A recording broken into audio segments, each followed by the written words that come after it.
Hello and welcome back at Follow the Rabbit. This is one of the many episodes that you will be hearing about third places. And we are super happy to welcome Kelly to our podcast. Kelly is originally from Oakland. No, I mean not originally, but she lives in Oakland. But I think she's dialing in from LA today. And some backstory about how Kelly and I met first time on Julian Baker's web seminars. I think like it was a breakout room where we connected then. I'm not even sure what the seminar was about. I think like some crypto gaming stuff. And weirdly, I mean, we stayed in touch over Twitter, I think, and LinkedIn.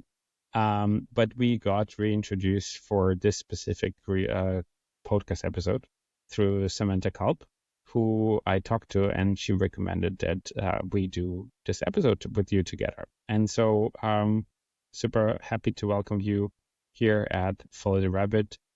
Kelly, do you want to introduce yourself? Yeah, absolutely. Thank you, Igor, and thank you, Johannes. I am actually originally from New Zealand, although I do live in Oakland now. And yeah, I think I joined that crypto gaming web seminar out of kind of curious interest, but also a lot of skepticism. And I remember being so glad to be paired with you, Igor, because I felt like you had also an interesting, critical but curious perspective. I am a writer and researcher and occasional art worker. I work usually with my sister Anna, who lives in New Zealand, as Anti-Static. We're a small kind of research and strategy consultancy. We do a lot of work with government, nonprofits, and some small startups and social enterprises, often about kind of socially beneficial technology or kind of environment and infrastructure. And then I also have my own writing practice. So I write essays about aesthetics, often aesthetics of the web and technology, politics, labor occasionally, and kind of the built environment. And so I have been tracking the kind of reemergence of the third space conversation out of real curiosity and surprise, really. But it makes sense that especially younger people who feel like they grew up online and in the wake of COVID, really, noticing the dearth of what they feel like is shared gathering spaces. So I'm excited for this conversation. Very nice. Thank you so much. I think you prepared like a section on our Miro board that is growing and becoming kind of like a crazy wall at this point. So the way we will do this, you work us probably through it, like the kind of like findings that you have, and then we'll have a discussion about it. I think like especially that part about the aesthetics is really going to be interesting conversation in this context. So looking forward to that and handing it over to you. Yeah. Yeah, perfect. Well, I have been tracking the conversation you've already been having with interest as you've been talking through a bunch of these kind of new social spaces and kind of third places, which often, there've been many of them that have kind of been around embodiment, workouts, wellness, and then also about gathering spaces, kind of co-working spaces or mixed spaces. And thinking what that sparked for me is thinking about, and also, sorry to backtrack, thinking about this new conversation about third places. I've been hearing a lot of nostalgia and young people saying, oh, they got rid of all the third spaces. There's nowhere for us to meet, things like that. And I've been thinking about what, third spaces or third places were kind of classically defined as, like in, Putnam's famous Bowling Alone book, and other kind of texts from that time from the like 80s and 90s. A lot of, I think, what was originally conceived of as a third space were these spaces like a local bar, a bowling alley, a church, a coffee shop, a gym. All sounds kind of quaint at this point, but I think what felt important about those places is the kind of localness or the proximity. And so I was thinking about maybe what was different about these kind of classic third spaces with the kind of newer conversations I've been hearing about third spaces. and also thinking about the relationship between aesthetics and third spaces, because I think when I think about the classic third space, I think about a place that doesn't necessarily look like anything in particular, you know? So if it's a corner bar, it's kind of defined by just being there, being a place that you can drop into incidentally, doesn't necessarily have any programmatic focus or specific program or even agenda. But it's a place, it's a space, you know, and it's often there for a long duration, you know, maybe years, decades, centuries in some cases. And so it kind of builds its power and builds its community by just being kind of a space that people can come to time and again, and then slowly kind of like build these relationships.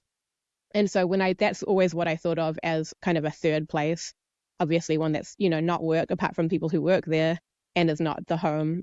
And then when I was thinking about, well, what defines these new third spaces that you've been talking about, and I think that people think about when they're thinking about, you know, how do we build a new third space?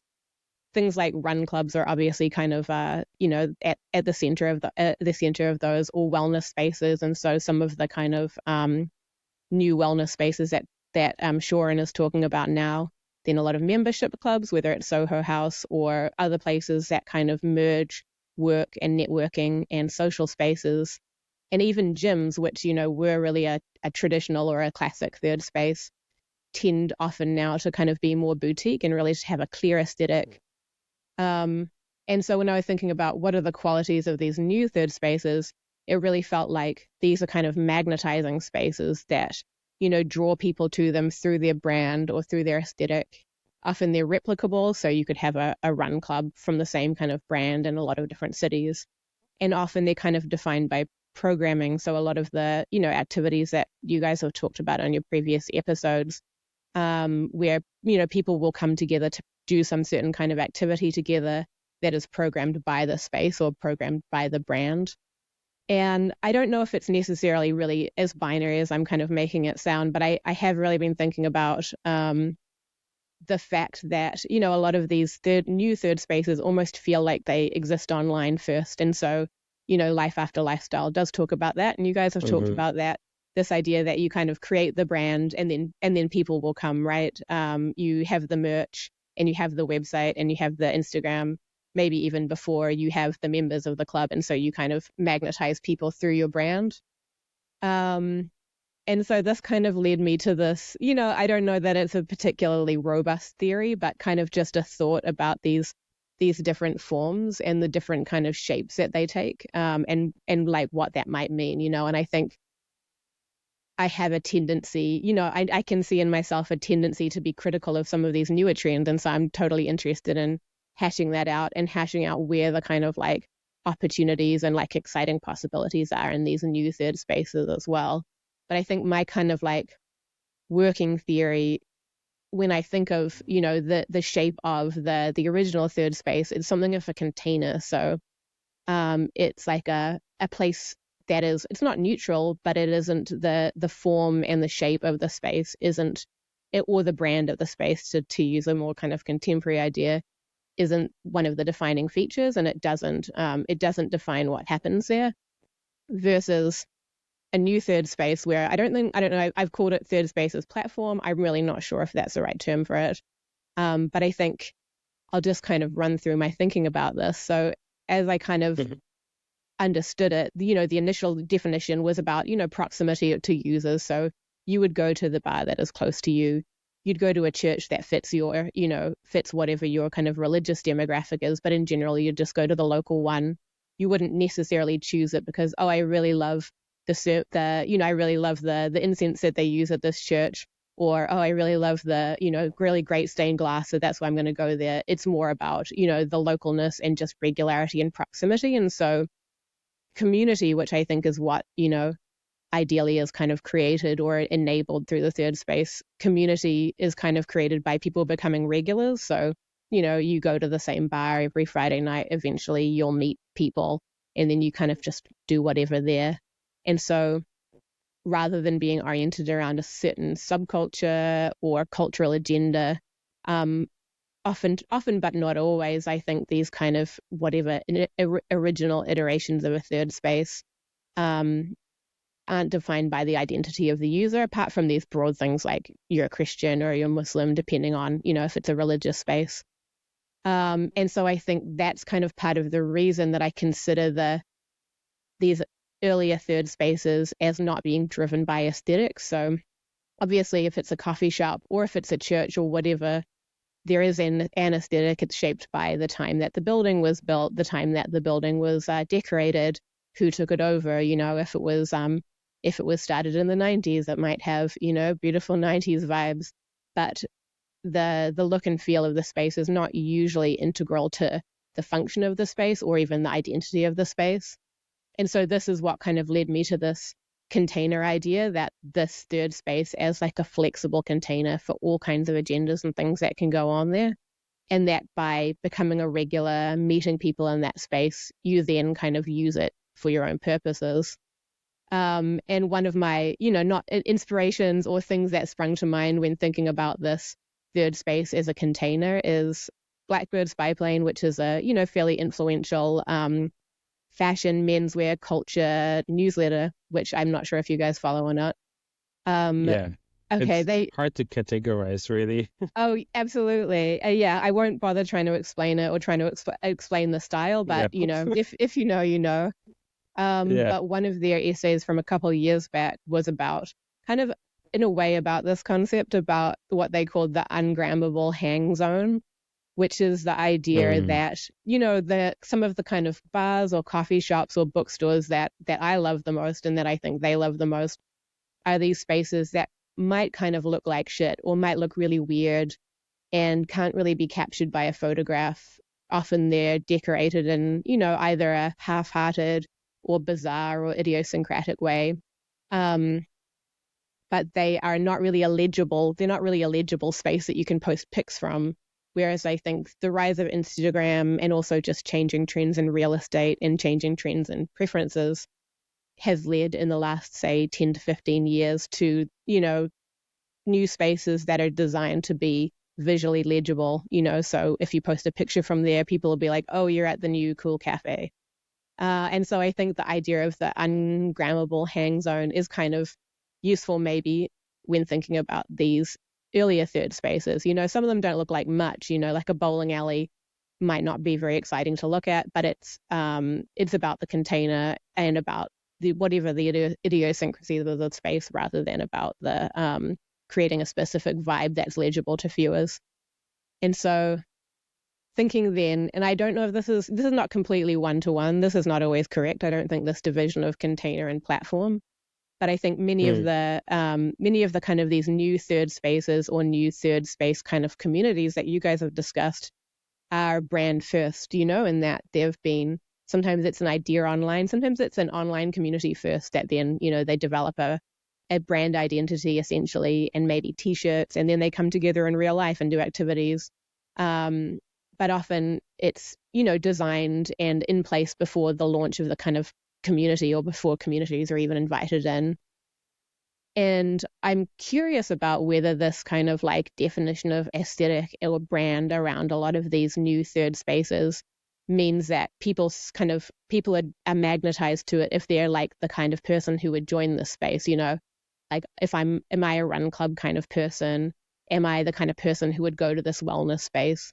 Because I think people, especially people who spend a lot of time online, are really good at reading visual images and kind of being able to identify memes, identify different aesthetics and then either identify with them or not identify with them. So in that way, some of these new third spaces really feel like an identity marker. And I don't think this is universal, but I think many of these, especially kind of wellness and like social club new third spaces tend to have programming that is designed to kind of fit the lifestyle or identity expressed by the brand. So either a meditation center or a boutique gym or a kind of a listening bar or something like that. And then all of this kind of led me to think about, are these third spaces something of a platform where the platform defines the parameters and the aesthetic territory on which people come to interact? So, classically a platform is like a something that makes things interoperable. So the platform kind of defines the space and the territory, and then people can come and kind of interact with the space. So this is kind of my thought, and I am really curious to hear what you guys think. I'm wondering about, is it possible to have a new third space that acts like an old third space? And I think there are kind of a lot of factors at play. There's obviously real estate, like especially in expensive cities where it's so expensive to rent a space that you need to kind of be building community and bringing people to you from the get-go just so you can afford to survive. And so I think that's kind of an incentive to build a brand even before you launch, just so people will come. Otherwise, I also think that people just kind of like love a brand these days, so if you're going to start a new coffee shop, if you're going to start a new gym, it's a fun opportunity, I think, often to kind of like build the identity and build the brand aesthetic of your space rather than just kind of taking over whatever weird coffee shop vibes you inherit and running with them. And so, yeah, I'm curious about, like, is there just a need for legibility these days, because of because of how identity has been shaped by the internet, because of real estate.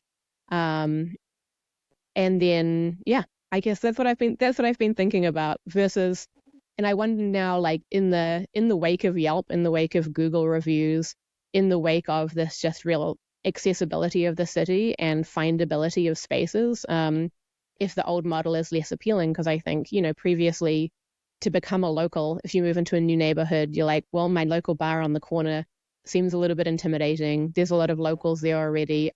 The only way to kind of become part of that space and to make it your third space is to just go there every Friday, put up with whatever kind of hazing you'll be put through by the locals, get to know it, learn its kind of codes of conduct, and then kind of become a local. So and that seems a little bit inimical to some of these new third spaces where you already know how to engage before you arrive because you've looked at their Instagram, you've watched videos of what's going on there, and you feel pretty comfortable. You can go to Reddit and find out the layout of the space and how people work there, and then you can just kind of show up and be part of it. So I'm really curious about all of those things.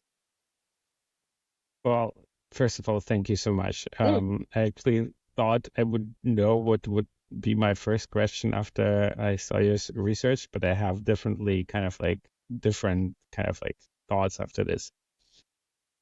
Well, first of all, I think that like as a tagline, I feel like, are we eroding serendipity is something that came to mind because it seems to me that the way you defined like the contrast between, it's not a binary thing, but it's like a contrast between the two approaches is that it's not even designed, it's intentionality. I think like it's very hard for people to do something that is not intentional.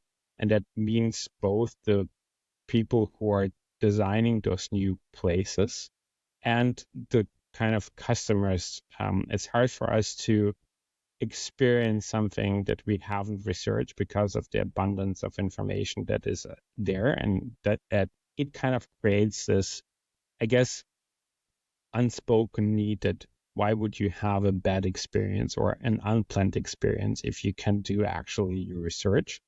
But at the same time, it also triggered a lot of like thoughts about the way cities are designed as well. So the way you describe the kind of like old version of third places and spaces is like very reminiscent, I guess, of the definition of Jane Jacobs like communities and neighborhoods.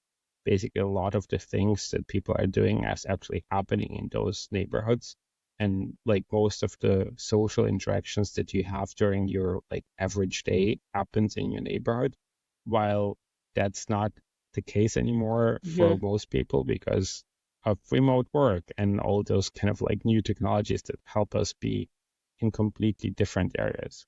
And that kind of triggers also this question about, I don't know, like the concept of like the 15-minute city. It feels like we're, and I keep thinking about this in the context of this exhibition that Johannes and I went to years and years ago about the Black Mountain College. And when you kind of dive deep into the concepts that they have developed back then, it seems like we are unable to acknowledge that a lot of the things that we are selling as new right now have been actually already kind of discovered and been kind of like we don't have to like reinvent them.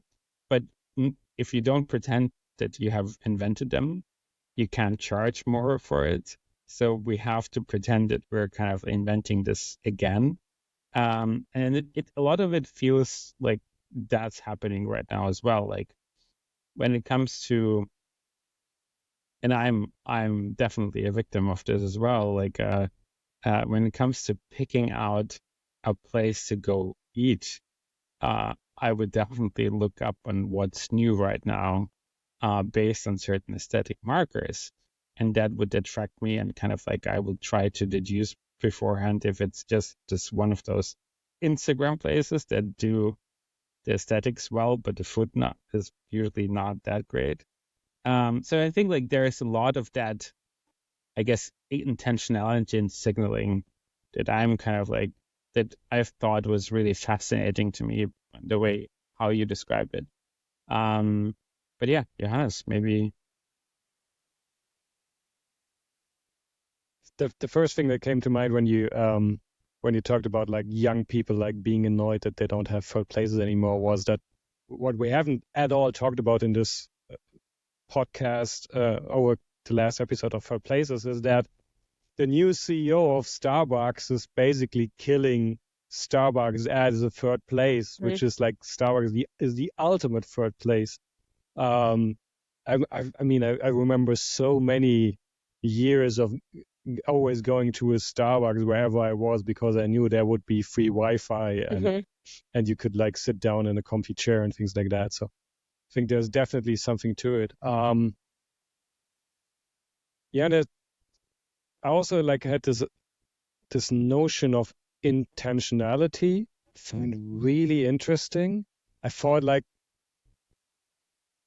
that there is a term of community building. Something where I was like, wait a minute, we used to not need community building. They would just basically emerge. Like you would go to a neighborhood dive bar or to a cafe or to church and just show up. And so I grew up in church. Like, so I went to like a Pentecostal, very evangelical church until I was like my late teens. So I'm very familiar with this. Like this is what I grew up on. And it was very much not something that you choose. Well, somebody chose it for you, though. Yeah, but you kind of you grew up in it and things like that, and it was just normal. Like it was not like something like, but still like so it was more like community emerging, and now everybody's talking about community building. Like you actually very deliberately do these kind of things. And it's interesting how this like really is communicated via aesthetics. So I think there's two things that I find interesting, like the programming or the programmed aspect of that. Like there's a very deliberate, like we're doing things. You don't just come here and stuff will happen because people are in the room. We are doing things. It's also time is money, kind of like it's also like, so we used to just go running with friends once a week. Now it's a run club and we have t-shirts. So and also it almost like it almost feels like there and that is I think this is very much like an aspect of large cities is an overwhelming like offering and somehow new like the neo third spaces offer you like a filter, like you can do so many things. If you join us, we just tell you, we just do the programming. We show a movie on Thursday night. There is like a spinning class on Saturday morning or whatever, something like that. So it helps you to kind of say like, oh yeah, if I choose this place, so many other choices are made for me because they just opted for me. And then also there's the aesthetic part is, so I joined Mindspace for 2 months over the summer. And like, if you look at their Instagram account, and then you walk into a space and work there for a couple of days, you're like, this is like the gap between the aesthetics on Instagram and how it actually feels to be there couldn't be more farther apart. Like, it's always like I'm feeling so old looking at their Instagram account, but if I'm in the space, it's nothing at all. Like, I'm actually not. I don't need to be more fancy. I'm just fine here. But if I look at their Instagram account, I'm like, okay, I'm not that young and fancy. So I think there is a lot of also some interesting parts in there. For me, like the question that I would have, I find it really interesting looking at this as like a pattern that you can observe. Like this is a change, and you already alluded to it, but I think we can spend some more time on why is that? Like, what is the undercurrent that actually produces, or why did we move from container to platform for third spaces? I think that would be really interesting. Yeah, I think, Igor, I think you said before, because there's this availability of information online, like, why would you have a bad experience, And I did, when I was revisiting the Blackbird spy plane essay to kind of go grab that image for this, I was reading it, and the space that I think kind of sparked the conversation for them is a pizza place, which is actually just 2 blocks from where I'm staying right now. And last time I was here staying in the same house, I was with my partner and we were looking for somewhere for dinner on our last night. And we considered it. I was just, of course, looking online. I was like, oh, this place has got good reviews. And we walked there and we were like, oh, it kind of looks a little bit crappy. Like it's, just kind of has like a 2000s graffiti vibe.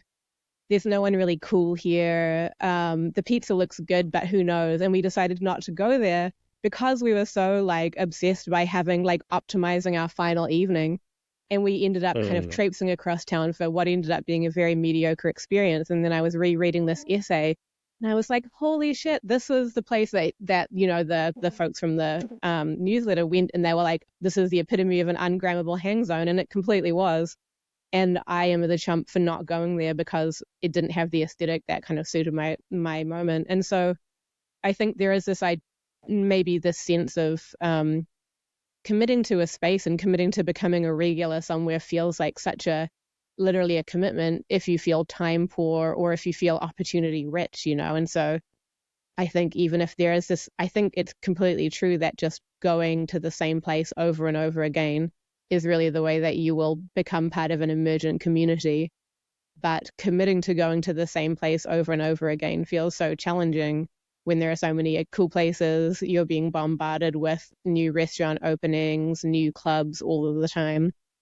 And so I think there's a temptation for me for it to think about it as being about, culture, brand identity. But no doubt, I think there are also these financial imperatives and just increasing retail rent prices in big cities, at least, regardless of where you are, that make it hard for places to just be, for bars to stay open for 100 years, or for new places to kind of launch without being completely anxious about making money from the first day. And so I think there is this real like financial imperative to be legible and to kind of like build community rather than just be a container for emergent community. So yeah, I think I'm imagining it's hard to just have one reason, and then I'm always willing to blame the internet for everything as well. Well, let me maybe like interrogate it a little bit from a different point of view. Like, is it even possible to do a third place as it used to be these days, and should we even attempt to? Like not to romanticize, not to romanticize the new version, I guess, but the old version was, hangout bar. You would get shit-faced every other day at your local, and it would be community building, or being your community. So I'm not saying all of the new stuff where it's about like kind of like enhancing your body or like shape, like that intentionality. It's certainly less romantic, but at the same time, we do have more understanding about our needs. We have that information available to us. And with that comes kind of like also different expectation as to what we should aspire to. And I think that aspirational aspect comes like it's kind of a burden, I guess, when it comes to like picking what you should be doing and how you should be discovering it. But at the same time, like I guess it's better that people go now more to the gym than to the local bar and get like 14 beers before every week. So I think like maybe there is something about that too, like that knowledge, like with great power comes great responsibility kind of thing. And in a way, I have to say that maybe that's my really positive, like me trying to have a positive take on this. Like that story, like we, like in our research, we stumbled about the story that in New York, a lot of former office space is being transformed into all kinds of like gyms and like that get a lot more space and a lot of different clubs. And the thing that I was kind of intrigued by is the fact that, well, great, like who needs more office space, like for like more accounting firms and stuff like that. Like if we can use that space that is now central, and where a lot of like people actually could use a better club or a better experience, and it's actually a good thing that it's not used for cubicles anymore and it's used for something else. So I like, this is me attempting to kind of look at this from a contemporary point of view, I guess, and ask ourselves as a group here, like, do we want the old one back, or what is it actually that we expect from like to happen, basically? Yeah, I think the office space to gym example is actually really interesting. And what I've noticed, and I think what has been written about, is just how frequent that is, either old retail spaces or old office spaces. When they close down, your long time, favorite vintage store closes down, it becomes a gym. And this is, if you go to a commercial strip in a lot of cities, there are just a lot of gyms now. And I think what's interesting about a gym, like from a real estate perspective, is that they're really flexible spaces. And so a gym can go into an old bank, an old office, an old retail store, and then there's no need to have a stock room, right? You don't have inventory that you need to store. It's really flexible in terms of how a gym can utilize the space. And so I think a gym is kind of like a perfect real estate kind of fit for a lot of spaces. And so I think, as well as the fact that people are more aware of the needs of their body, and people don't necessarily want as much as they used to drink 10 beers every Friday night. I think financially a gym is a really wise and easy investment for a lot of developers. And so I think that's one of the reasons that so many gyms go in as well. Not to bring it back to real estate. Yeah, I'm thinking about, what other kinds of wellness spaces there could be that wouldn't have to be defined by aesthetic or wouldn't have to be defined by optimization. I think my like recent experience of becoming part of a third space and like bringing myself into a community that already existed is around volunteering for this kind of giant secondhand sale in Oakland, California, where it's a charity thing for a museum put on by the women's board of a museum. But essentially what it is mostly retired women, mostly, people who had professional careers but are now retired, who go every month to kind of sort through these donations, and get them ready for this big rummage sale. And I was just a keen shopper because I love a bargain, and I also love shopping, and I love vintage clothes and things. And so I've become part of this community, and it really is, I mean, it's just a giant warehouse full of crap, so it's pretty much ungrammable. There's amazing objects there, but it doesn't look like anything. The community is mostly 70-year-old women.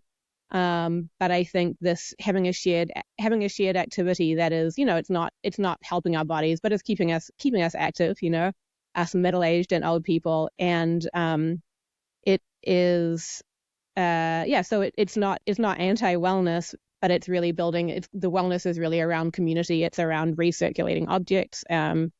and it's around bringing people together kind of around a shared goal.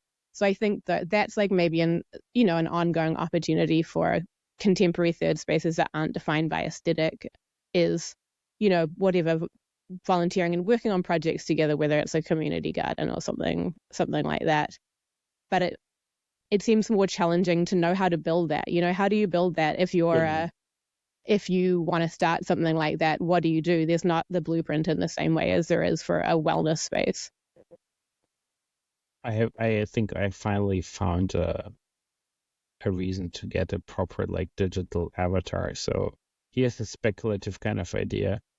While our like digital versions are automated by AI and going to all the fancy places that are very Instagrammable, we will be spending our time doing all the things that are not Instagrammable.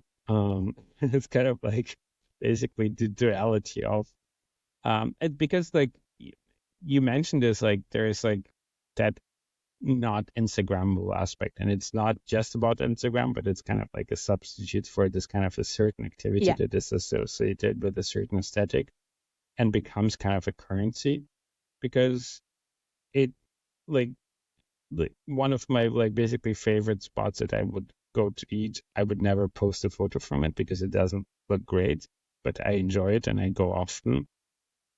But at the same time, I would post a photo from a place that's new or like looks very specific. And I've like, it's kind of strange that there is this duality, right? Like sometimes we enjoy stuff that is not Instagrammable.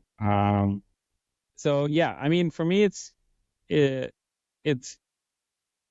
finding I guess like a balance between those activities that are very intentional, allowing that space of I'm coming back to kind of like serendipity. How do we allow ourselves to be surprised? I think Johannes has this had this really great quote a few months ago while we were at dinner with friends in London.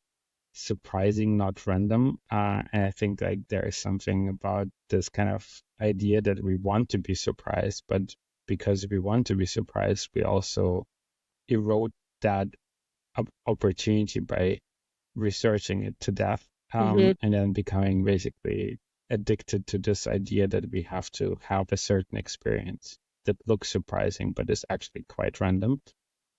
So what do you want is the opposite.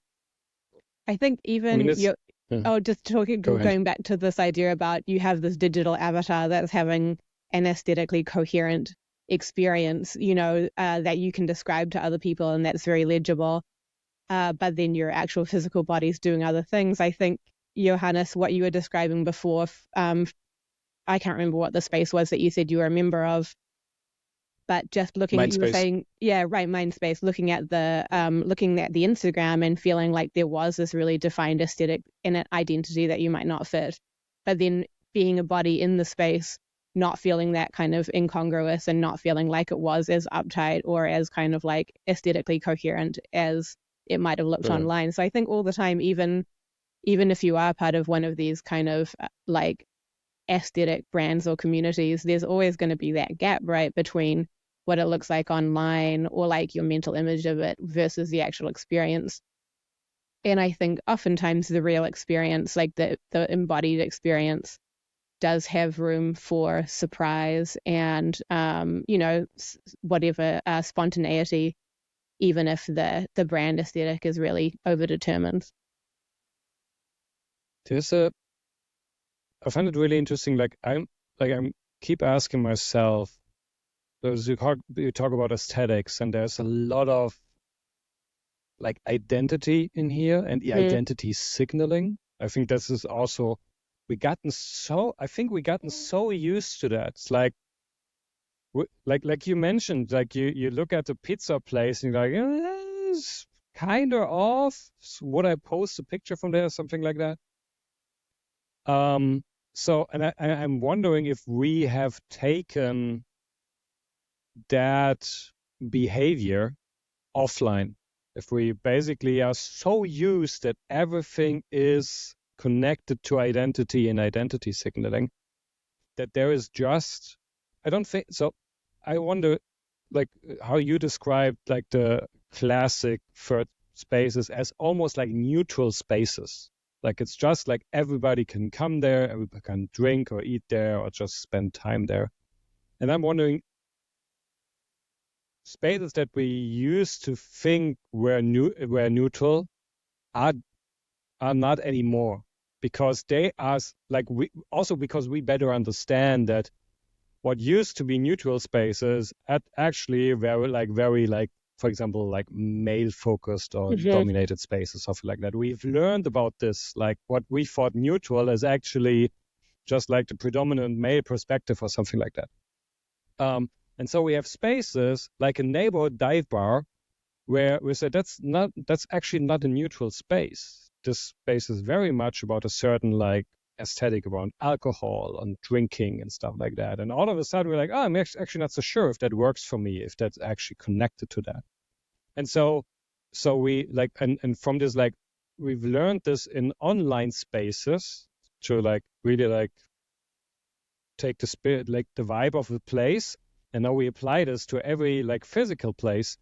Like, oh, it actually doesn't work for me. And so there isn't really a neutral space anymore. Because, yeah, we're always like, do we connect with that? Do we not connect with that? Do we like it? Which I like, I don't even want to say like it's good or bad. It's just like, oh, this is actually where the change comes from. And that also is for me like an explanation why it is so difficult for different groups in society to actually come together and have like a conversation on neutral ground. I mean, this is like the points we've seen in essays around third place. It's also very much the point of Ray Oldenburg when he introduced the concept was, here is a space where society can come together, and if we lose this, we're gonna go much more into our bubbles. And like the thought that I had before was like, we actually have taken our bubbles offline. Like we continue in them. Like we have, and like before we went on air, we talked about that there's a new pizza place like two streets down, has the official opening tonight.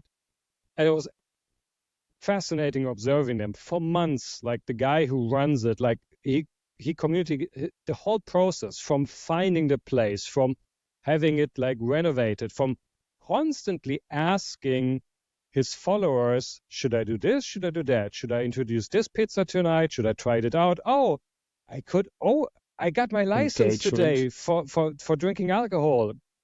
Everybody come around, drinks tonight and things like that. So it was a lot of engagement, but a very specific aesthetic and then you look at like he did a soft opening and you had exactly like this mind space feeling of, oh, this is a very distinct like community which is built there. And so where it's like it felt and more and more it's like this, oh, this like it feels like walking into a certain Instagram context, like it, but in a physical space. So yeah, basically my question really is, are there still opportunities for, to a certain degree, neutral spaces that are much more containers or neutral platforms where actually different people, different approaches can come together?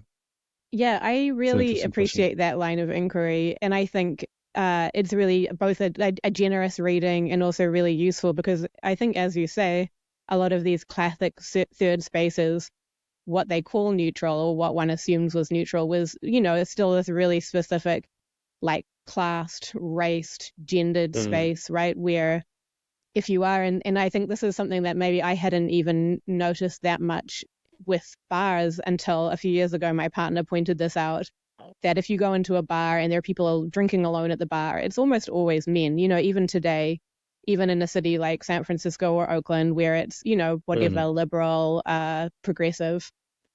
And I don't necessarily feel uncomfortable in those spaces, but you do notice, who are these spaces made for, who gravitates towards them.